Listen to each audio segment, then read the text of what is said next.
Every person has a soul. One day people learned that the soul has its own essence, anima. Sometime later they learned to manifest it in the form of various abilities. But not everyone had a strong anima. Due to the emerging distribution of ranks, people whose anima was too weak began to be despised. Since E rank was the lowest stratum of society, such people were treated the worst. Schools became a tool for raising the status of the country. During military operations, people with the highest ranks were sent to the front lines. The school where our main character studies is no exception. Students with strong abilities often chose to be bullied to prove their superiority. But today, Michael and his friends were unlucky to choose a goal that was too tough for them. Jumping up, John created a huge iron axe. Smiling, he quickly approached Michael. The guy himself froze in place. He was amazed that his opponent was stronger than he had expected. Coming to his senses, he created a tonfa in each hand to hold off John's attack. The next moment, the iron axe collided with the iron tonfas, making a characteristic sound. Due to the oppressive force of the enemy, it was difficult for Michael to remain in this position for too long. He turned to Ethan standing to the side, wondering why in such a situation he was just watching everything. Our hero was in no hurry to answer Michael. However, a couple of seconds later, scratching the back of his head, he said that he could not help him in any way. These words angered Michael even more, and he promised that he would definitely deal with him later.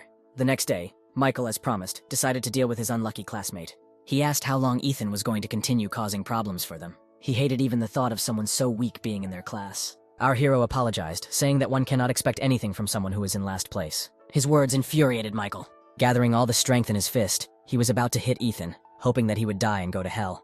But our hero managed to safely dodge. He said that wishing for death was too harsh, so he asked whether it would be enough to simply admit his guilt. Sean, who was standing behind Michael, began to roll up his sleeves, saying that Ethan should get 10 hits for each member of their team. Sighing, the hero realized that he would be beaten throughout the break. Therefore, he had no choice but to flee. Other classmates laughed as they watched this scene. However, Ethan failed to escape from his classmates. He was surrounded at the exit of the classroom. One of the guys said that using abilities at school is prohibited, so Ethan shouldn't even try to oppose them with anything. Immediately after this, our hero received a strong blow to the chest. Others watched Ethan being beaten, saying that F rank deserved only such treatment. They honestly didn't understand why someone like him would even come to school and disgrace their class. Slowly getting up from the floor, Ethan said that it wasn't his fault that Michael's team lost. Sean was about to hit our hero once again, wondering how Ethan dared to contradict them so brazenly. At that moment, the door opened and their class teacher, Mr. Thomas Reed, entered, announcing from the threshold that he had good news. Because of the teacher's arrival, Sean and Michael had to leave Eton and return to their places. Noticing that Mr. Reed was too joyful today, the students asked what was the reason for this. Someone shouted out the assumption that their teacher was finally getting married. Our main character managed to get up from the floor during this time and sit down in his place. Thomas could see that the hubbub in the classroom wasn't going to stop anytime soon, and got everyone's attention by slamming his fist on the chalkboard, telling everyone to listen carefully. After that, everyone fell silent, and he said that their school had been awarded by the state. Glenn suggested that they had once again received some stupid offer from a dubious organization. When he asked how long they would continue to participate in something like this, the teacher came up to him and said that it was not he who decided this, and that they should just accept what was happening. Mr. Reed said it was all down to the achievements of the senior students. Afterwards, he returned to the board and said that from that day on, the school was becoming a site for combat exercises, so all students would be divided by military rank. Everyone listened carefully to their teacher, amazed that the school actually agreed to this. Meanwhile, Mr. Reed continued, saying that from this moment on, his charges become comrades in arms. He also said that all the teachers had been given a rank, so now he should be called the commander of the 10th platoon. Glenn asked what would happen to the students in the future. The man replied that there would most likely be many people willing to take on graduates of this school. After which he said that they needed to make every effort to attract someone more influential to their side. Ethan asked what would happen if one of the students did not want to be a military man. Mr. Reed looked at the guy who asked him the question for a few seconds, taking his time to answer. After which he said that no one is forced to become a military man against his will. If someone does not want to take part in this, then they should send a request for transfer to another school. The man said that Ethan should carefully consider the possibility of a transfer presented to him because he himself understands his situation. The hero was about to answer something, but he was interrupted. Classmates sitting in front demanded from Mr. Reed an explanation of the reason why their school was turned into a military school so suddenly. Taking a box from the table, the teacher replied that he had mentioned earlier that the 11th graders had performed well. Emptying the contents onto the desk, Mr. Reed explained that they were the ones who helped give the school military status, and all received the rank of sergeant. The next moment, everyone saw on one of the desks a lot of student tickets, where the rank was indicated. Patting one of his students on the shoulder, Mr. Reed said that 11th graders are the hope for a bright future for their country. Handing out a ticket to everyone, the teacher said that only the best of his charges would receive the rank of corporal, all the rest, the rank of lance corporal. After handing out tickets to everyone except Ethan, he announced that the platoon leader could re-evaluate rank at any time. Our hero turned to Mr. Reed to ask a question, but the man ignored him, continuing his speech. Ethan made another attempt to ask why he was not given a ticket. With his back to him, Mr. Reed said that in the entire school there was only one student who could not achieve the rank of private. What we heard greatly surprised our main character. Turning to him, the teacher said that Ethan would just be a loser. The hero was not at all happy with his new title, which foreshadowed even more bullying from his classmates. After class, Mr. Reed called Ethan to his staff room. Looking through the documents, the man said that they should discuss Ethan's future. He admitted that he would not be able to pull out such a hopeless student and suggested that the hero change schools. The guy was shocked that he was offered to change schools. Looking at the documents, the teacher explained that even ordinary studies were not easy for Ethan. And if we talk about military training, he simply could not withstand the load. Ethan said that if Mr. Reed helps him unlock his potential, then there is a chance that he will succeed. After his words, the man looked at the guy in surprise. The next moment he laughed, saying that Ethan had a good sense of humor. The hero was unpleasant to realize that the teacher first paid attention to him only to laugh. After calming down, Mr. Reed said that the rank system would make it even more difficult for Ethan to survive in this school, and as a teacher, he couldn't help everyone. After these words, the hero's assumption that Mr. Reed was aware of all the bullying was confirmed, and it became obvious that he simply did not want to have an F-rank student. It was also not difficult to understand that the man secretly hoped that the constant insults would force Ethan to give up. He asked the teacher his opinion about whether souls could be divided by rank. The man was amused by his question, the answer to which was too obvious. Of course, souls are also divided by rank. After receiving the teacher's answer, Ethan clenched his fist. Looking at Mr. Reed, he said that he did not agree with this statement. As soon as the break was over, the teacher and our hero returned to the classroom, where he said that since the classes were now divided into squads, each sergeant must report attendance. Turning around, Anna counted everyone who was in her squad and reported that there were 10 people in the first squad and there were no absentees. Next was Michael. He said that there were 11 people in his squad with no absentees. Watching them, Ethan could not understand what all these army games were for. Mr. Reed asked the remaining third squad to report. Raising his hand, Glenn asked if that was all, to which the man said that he needed to follow the orders of his superior. Sighing, the guy replied that the total number of people was 10, 2 were missing, and 1 was a loser. Leaning back in his chair, he summarized that there were 8 people in his squad, which caused laughter from his classmates. All eyes were turned to Ethan, who was now not even considered human. The hero was already accustomed to various kinds of bullying, so he simply ignored all the ridicule in his direction. The teacher also did not attach any importance to this and announced that today, instead of lessons, there would be an event on the field. He said that government intelligence officers are hiding in the school, but even the teachers don't know where exactly. They will watch how the students react to such sudden changes. Mr. Reed was interrupted, asking him to get to the point. Sighing, the man said that battles would be held among the school students. All teams were distributed by the administration. Eliza said with disappointment that if only 11th graders fight among themselves, then their class will no longer be interesting to anyone. Ethan, on the other hand, was glad that he could pass the time watching the fights. Suddenly, Mr. Reed clarified what rank Glenn's ability was. The guy answered irritably that he had a C rank. Afterwards, the man asked what rank his fighting abilities had. Questions about his strength irritated Glenn, and he asked why so many questions. Because even without them, it is obvious that he can defeat anyone. Mr. Reed approached his ward and, placing his hand on his shoulder, said that in this case, his first battle would be against the 11th graders of the first squad. Realizing who he had to fight with, the stunned Glenn jumped up from his seat. Mr. Reed, meanwhile, told everyone except the third squad to go to the field, after which he said that Glenn's squad had 20 minutes to prepare. Everyone began to leave the classroom, wishing the third squad good luck. Glenn did not know what to do, because it was obvious that they would not be able to stand against high school students, who all received a high rank. Besides this, there was another factor that irritated him greatly, namely the fact that there was an F rank on his team. Rising from his seat, he walked towards Ethan, who was calmly lying on his desk. A couple of seconds later, Glenn stopped next to him. Rising from his desk, our hero asked what Sergeant Glenn needed. Glenn grabbed Ethan by the hair, saying that this manner of communication infuriates him. As he approached, he said that if the hero did not want to get punches in advance, then he should change his manner of speaking. Glenn then tosses Ethan aside, saying that the team they will be fighting has a real monster, Antonio. He said that it was difficult to defeat him even with joint efforts, but this time Ethan takes the place of a normal warrior.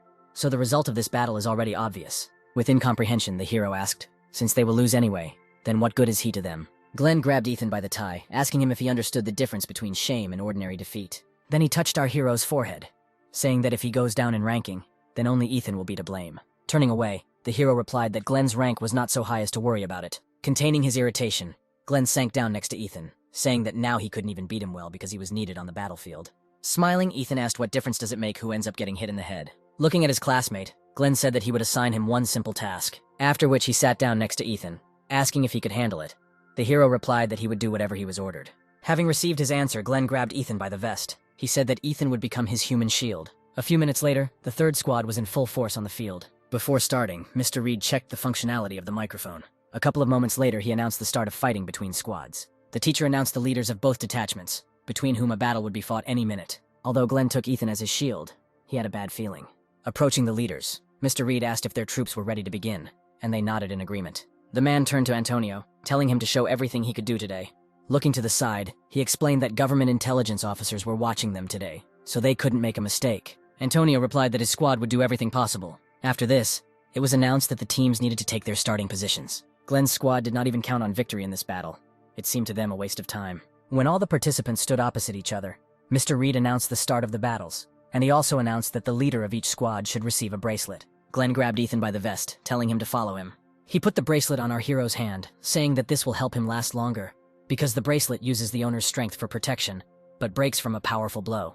It was also announced that, according to the rules, the one whose bracelet broke is usually eliminated, but due to the difference in the experience of the teams, a change was made to the rules. Ethan asked if he had to be held by the shirt like a cat, to which Glenn irritably replied that he should silently fulfill his role as a shield. Meanwhile, Mr. Reed announced that the victory would be counted towards the team that could hold out for 5 minutes. For Glenn's team, this change did not make the situation any better, because none of them would be able to withstand their opponents for that long. Immediately after this, Ethan set the timer on his watch. Looking at the teacher, he thought that if his team won, they might once again reconsider his transfer to another school. A couple of moments later, the leaders greeted each other. Mr. Reed then gave permission for the fight to begin. Glenn immediately grabbed Ethan and pulled him along. He rushed behind his comrades, hiding from his opponents. The guy hoped that in this way he would be able to hold out for these 5 minutes. As Antonio's squad began to advance towards them, one of the squad members asked what their formation was. But moments later, no orders had come from their commander, leaving everyone confused and unsure of what to do as the enemy began to surround them. Glenn shouted for everyone to shut up and just protect him. He must hold out for the specified time for them to win. The next moment, Olivia kicked the opponent in front of her in the stomach, incapacitating him.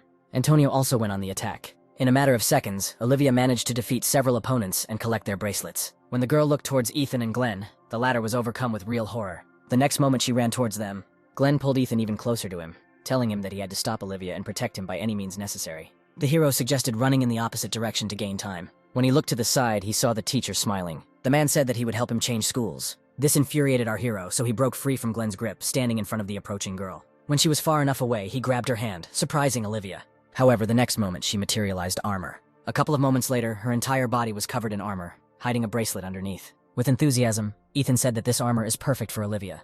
Her abilities are not only unimaginably strong, but can also create something so beautiful.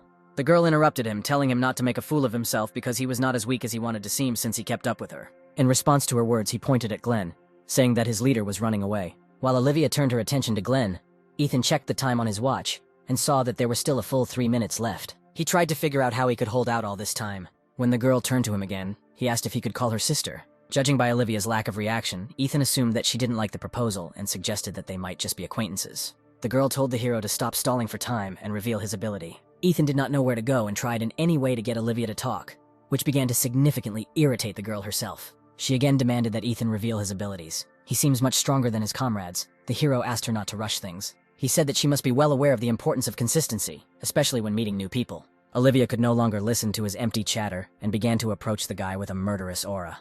Noticing her changed mood, Ethan said that he would reveal his ability to her. The next moment, a dull glow began to appear in his palm. Olivia froze, waiting to see what would happen next. Contrary to all her expectations, a small F-rank dagger materialized in his hand. She stared at the dagger for a few seconds, occasionally glancing at Ethan. Then she sighed heavily, running her hand over her face. When Olivia asked if Ethan was the F-rank loser, the guy nodded, confirming her guess. She was overcome with great disappointment. Despite everything, Ethan himself was proud of the dagger he created, saying that it was no worse than an S-rank weapon. When the guy noticed that the girl turned around and headed in the opposite direction, he called out to her. Ethan screamed that she couldn't just leave when she insisted so hard on seeing his ability. The Kopeck piece ignored him and walked on. He made another attempt to stop her, shouting that if she didn't stop, he would sneak up on her from behind and attack. Olivia turned around, saying that she didn't see the point in wasting her time on an F-rank loser. However, something happened that she did not expect. In a matter of seconds, Ethan was behind her with his blade raised. In surprise, the girl froze in place, watching the blade approaching her. At the last moment, she put her hand in front of her, blocking the attack. Olivia watched as the blade slid across her armor, leaving a small scratch in its wake. Smiling, Ethan said that his dagger was really sharp. Our hero's classmates who were watching this scene laughed, saying that Olivia was afraid of some weakling who could not even inflict any damage on her. The girl said that even though Ethan's reaction speed is not bad, but with a rank like his, it will not help him. Then she turned around, saying that she saw everything she wanted. Looking at her retreating back, Ethan thought that he managed to buy a little more time. However, when he looked at his watch, he saw that only 1 minute had passed, and he needed to hold out for 2 more. Olivia at this time was approaching Glenn, who was backing away. Stepping back, he said that it was better for her not to approach him. But the girl ignored his words and quickly appeared next to him, asking if he could prove to her that he was better than Antonio. At the same moment, Glenn noticed a nearby stone. He was happy about this and thought that this was a great chance, because there were quite a lot of stones here. Olivia asked what exactly Glenn was going to do to prove his superiority. Glenn replied that since she was so interested, he would be happy to show everything.